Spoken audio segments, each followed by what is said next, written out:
Guys welcome to 10 की पढ़ाई। तो आज हम पढ़ने वाले हैं क्लास 10 का chapter number 3 metals and non metal science का जो केमिस्ट्री पार्ट से है उसकी सेकंड वीडियो, जिसमें हम केमिकल प्रॉपर्टीज पढ़ने वाले हैं मेटल्स एंड नॉन मेटल की। तो ये फर्स्ट लेक्चर होने वाला है केमिकल प्रॉपर्टीज पे, जिसमें हम पढ़ेंगे reaction of metals and non metals with oxygen. तो बहुत ही ज्यादा इंपॉर्टेंट टॉपिक है। और फिर हम पढ़ेंगे एम्फोटेरिक ऑक्साइड क्या होते हैं।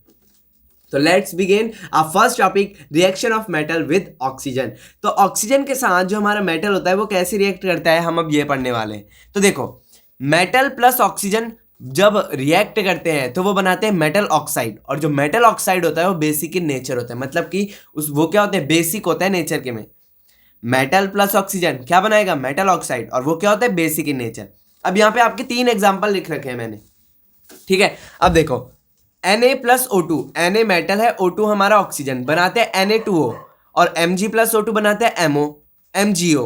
अब ये दोनों है ना वो एल्कली है। एल्कली क्या होते हैं, these metals oxide which are soluble in water, which are soluble in water.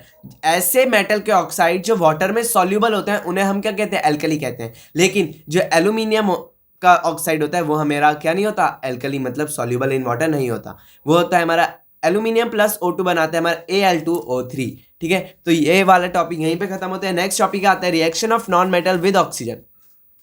Non metal plus oxygen को मिलाएंगे तो नॉन मेटेलिक ऑक्साइड बनेगा, और ये क्या होता है, एसिडिक इन नेचर होता है। मतलब कि जो हमारा मेटल ऑक्साइड होता है वो बेसिक होता है, और नॉन मेटल जो होता है वो हमारा एसिडिक इन नेचर होता है। जैसे कि कार्बन हमारा नॉन मेटल है, ऑक्सीजन CO2 SO2 हमारा ये क्या बन जाएगा, एक नॉन मेटेलिक ऑक्साइड बन जाएगा। अब हम पढ़ेंगे एम्फोटेरिक ऑक्साइड क्या होते हैं। एम्फोटेरिक ऑक्साइड क्या होते हैं, the metal oxide which behaves acidic as well as basic behaviour. ऐसे मेटल के ऑक्साइड जो एसिडिक बिहेवियर भी दिखाते हैं और बेसिक बिहेवियर भी दिखाते हैं, उन्हें हम क्या कहते हैं, एम्फोटेरिक ऑक्साइड। अब इसके एग्जांपल 2 हैं, एक तो है एल्यूमिनियम का ऑक्साइड और एक हमारा जिंक का ऑक्साइड, ठीक है। तो एल्यूमिनियम को हम जब एसिड के, देखो इसका मतलब है कि मैं ना इसको, मतलब इस चीज को मैं एसिड के साथ भी रिएक्ट कर सकता हूँ और बेसिक के साथ भी रिएक्ट कर सकता हूँ। अब आप बोलोगे पर आपने तो यहाँ पे लिखा है कि ऐसा मेटल का ऑक्साइड जो कि मतलब वो मेटल का ऑक्साइड एसिडिक बिहेवियर भी दिखाएगा और बेसिक भी। तो इसका मतलब यही है, देखो अगर मैं इसको पहले HCl से करूँ तो HCl क्या होता है हमारा, HCl हमारा एसिड होता है, और ये क्या है हमारा मेटल का ऑक्साइड, ठीक है। अब इसको यहीं पे रहने देते हैं। अब देखो, जो एम्फोटेरिक ऑक्साइड होते हैं ना वो रिएक्ट करके क्या बनाते हैं, वो बनाते हैं सॉल्ट प्लस वाटर।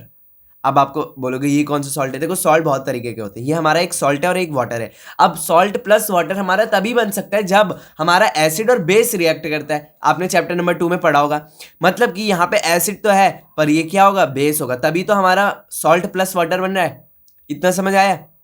अब हम इसे NaOH के साथ करेंगे, दोबारा से हमारा एक सॉल्ट बन रहा है और एक वाटर बन रहा है, मतलब कि यहाँ पे भी एक बेस है और एक एसिडिक है। ये मतलब हमारा बेस है, क्योंकि NaOH तो प्योर बेस होता है, और ये हमारा क्या है, एसिड। तो देखो ऊपर वाले में इसने बेसिक का रोल निभाया था, और नीचे वाले में ये कैसा बिहेवियर दिखा रहा है, एसिडिक बिहेवियर दिखा रहा है, क्योंकि क्या बन रहा है, सॉल्ट प्लस वाटर। तो एम्फोटेरिक ऑक्साइड वो होते हैं ऐसे मेटल के ऑक्साइड जो एसिडिक बिहेवियर भी दिखाए और बेसिक बिहेवियर भी दिखाए। These are called amphoteric oxides. तो ये वाली वीडियो यहीं पे खत्म होती है। आई होप आपको वीडियो अच्छी लगी होगी। अगर वीडियो अच्छी लगी हो तो लाइक करना, चैनल को करना सब्सक्राइब। नेक्स्ट वीडियो हम पढ़ेंगे कि reaction of metals with water. तो बहुत ही ज्यादा इंटरेस्टिंग टॉपिक होने वाला है। तब तक ले चैनल को कर दो सब्सक्राइब, वीडियो को लाइक और कमेंट करके बताना आज की वीडियो कैसी लगी। शॉर्ट वीडियो है लेकिन बहुत ही ज्यादा मजेदार थी। तब तक ले take care of your and family. Bye bye.